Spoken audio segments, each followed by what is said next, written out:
6h48 sur France Inter, on prend l'air avec lui, Anthony Bélanger. Oui. Ce matin, vous nous emmenez au Maroc, qui va bientôt avoir son satellite espion. Et oui, ce sera le 8 novembre prochain lorsqu'une fusée Vega lancera depuis Kourou le Marocain EOSat 1, un beau bébé d'une tonne capable d'observer une bande de terre large de 800 km de large en haute résolution, c'est-à-dire à 70 cm près. Le contrat a été conclu en 2013 avec la France de François Hollande dans le plus grand secret.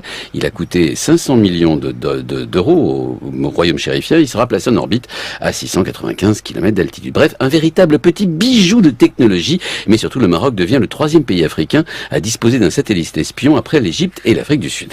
Et ils vont observer quoi, les Marocains? Eh ben, c'est bien le problème. Le Maroc avec 2 ennemis et un ami trop pressant. Ces 2 ennemis sont l'Algérie et les Sahraouis, évidemment. Avec ce satellite, les Marocains pourront tous savoir des positions de l'armée algérienne et de celles des insurgés sahraouis au Sahara occidental. Rien que cette perspective rend fou l'Algérie. Quant à l'ami trop pressant, il s'agit de l'Espagne. Et là aussi, les Espagnols ne sont pas du tout, mais alors pas du tout rassurés.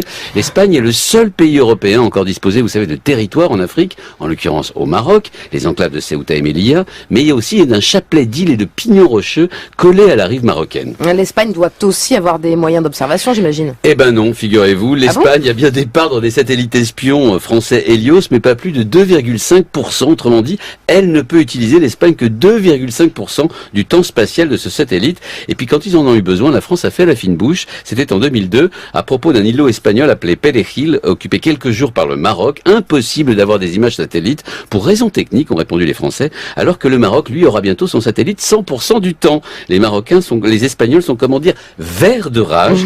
Avant de pouvoir disposer des mêmes avantages, l'armée espagnole devra attendre plusieurs années. Pendant ce temps, l'ami et l'allié marocain pourra les espionner grâce à la France en toute liberté.